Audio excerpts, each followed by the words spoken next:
ঘন্টা রে, কালকে পরিবেশ পরীক্ষাটা কেমন দিলি রে? পরিবেশের কথা আর বলিস না, একটু ভালো হয়নি, তবে 5 নম্বর অবশ্যই পাবো। কোন প্রশ্নটার 5 নম্বর পাবি রে? ওই যে প্রশ্নই লেখা ছিল না যে যার খাতা পরিষ্কার থাকবে তাকে 5 নম্বর দেওয়া হবে এক্সট্রা, ওই নাম্বারটা আমি অবশ্যই পাবো, কারণ আমি তো খাতায় কিচ্ছুই লিখিনি, একটা দাগ পর্যন্তও দিইনি। সে কি রে, আমিও তো একই কাজ করেছি, আমিও কিছু লিখিনি। তাহলে তো দুজনের খাতা একরকম হয়ে যাবে। আর স্যার বলবে যে তোরা নকল করেছিস, কি হবে? এটাও তো তুই ঠিকই বলেছিস। হ্যাঁ, চুপ কর, স্যার আসছে। Good morning sir. Good morning, good morning, সবাই বসে পড়। সবাই শুনে রাখ, আজ পরিবেশ থেকে কিছু প্রশ্ন ধরবো তোদের, দেখি তোরা কেমন পারিস। হ্যাঁ স্যার, ধরুন স্যার। এই পেয়েছি তুই দাঁড়া। তোদের বই খাতার যে কাগজগুলো সেগুলি কি থেকে তৈরি হয় বল? স্যার, গাছের কাঠ থেকে কাগজ তৈরি হয়। ওকে, বস বস, তুই বস। এবার ঘন্টা তুই দাঁড়া। তুই বল, আমাদের দেশের পরিবেশ দূষণকে রুখতে হলে কি কি করতে হবে? স্যার, প্রথমত আমাদের দেশের সমস্ত স্কুল কলেজগুলো বন্ধ করতে হবে।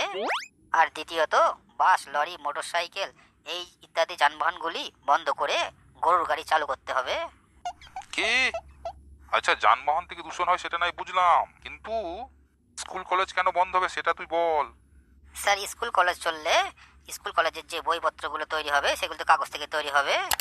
আর কাগজ তৈরি করতে হলে প্রচুর প্রচুর গাছ কাটতে হবে। আর গাছ কাটলে পরিবেশ দূষণ হবে। ওরে বাবা রে, তোর মাথায় যে কি আছে ভগবানই একমাত্র বলতে পারবে। সকাল সকাল মেজাজটা একদম গরম করে দিলি। ঠিক আছে, তুই বস।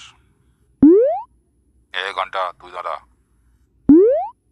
পৃথিবীর একটি প্রাচীন পশুর নাম কর যে এখনো বেঁচে আছে। এটা তো স্যার সহজ উত্তর। ঠিক আছে, সহজ তো বল। পৃথিবীর প্রাচীন পশু হলো জেব্রা। কি? জেব্রা? হ্যাঁ স্যার, আদিম যুগে যেসব জিনিসপত্র ছিল সব সাদা কালো, আর এখন সব তো নতুন, সব নানা রকমের কালারের সব দেখা যায়। কিন্তু স্যার, জেব্রা এখনো সেই সাদা কালোই আছে, ওর কোনো পরিবর্তন হয়নি, ও তো প্রাচীন পশু না। তোকে মেরে না গাধা বানিয়ে দেবো, গাধা। তুই ওইভাবে কান ধরে দাঁড়িয়ে থাক ওইভাবে। স্যার স্যার স্যার, আর একটা প্রশ্ন করুন, তবে সেটা যদি না হয় তাহলে কান ধরে দাঁড়াবো। তোকে আমি আর কোনো কোশ্চেনই করবো না, তোর খাতাটা নেয় দেখি।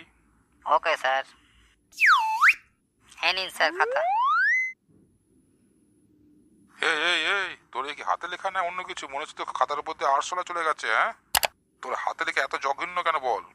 স্যার, আমার সেই ছোট থেকে ডাক্তার হওয়ার ইচ্ছা, তাই ডাক্তারদের মতন হাতে লেখা করার চেষ্টা করছি। কি? পিঠের ছাল আমি একটাও রাখবো না। যাও, ওখানে গিয়ে কান ধরে দাঁড়িয়ে থাকতে যা। ওটাকে ন্যাপলা নাকি? তুমি দাঁড়াও বাবা। আচ্ছা, তোকে একটা সহজ প্রশ্ন করি, তুই বল তো দেখি, চাঁদে কেন কেউ বসবাস করতে পারে না? কারণ স্যার, চাঁদে কোনো এসি নেই, ফ্যান নেই, লাইট নেই, কোনো ফাস্টফুডের দোকান নেই, কোনো যানবাহন নেই, এমনকি পায়খানা বাথরুম পর্যন্ত নেই। তাহলে স্যার বলুন তো, এমন জায়গায় বসবাস করে কেউ নাকি? কি?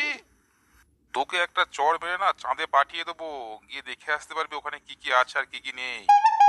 তুই টেবিলের উপর কান ধরে দাঁড়া। স্যার, আমার পাটা টনটন করছে, একটু বসবো স্যার? হ্যাঁ, তুই বুঝতে পারিস যদি এই প্রশ্নের উত্তরটা তুই দিতে পারিস। তাড়াতাড়ি বলুন স্যার। বল তুই, কেন আকাশে কখনো কখনো রামধনু বা রংধনু দেখা যায়? স্যার, আকাশের উপর ভগবানদের যখন তাদের কোনো উৎসবের বিচিত্রা অনুষ্ঠান অনুষ্ঠিত হয়, তখন তাদের অনুষ্ঠানের নানান রঙের মিউজিক্যাল লাইটগুলি আকাশের উপরে পড়ে, তখন তা আমরা রামধনু বা রাংধনু বলে দেখতে পাই। আমি আজ প্রেশারের ওষুধ খেয়ে আসিনি, আমার প্রেশার উঠে গেছে। তোরা যা করবি কর, আমি হাঁটলাম।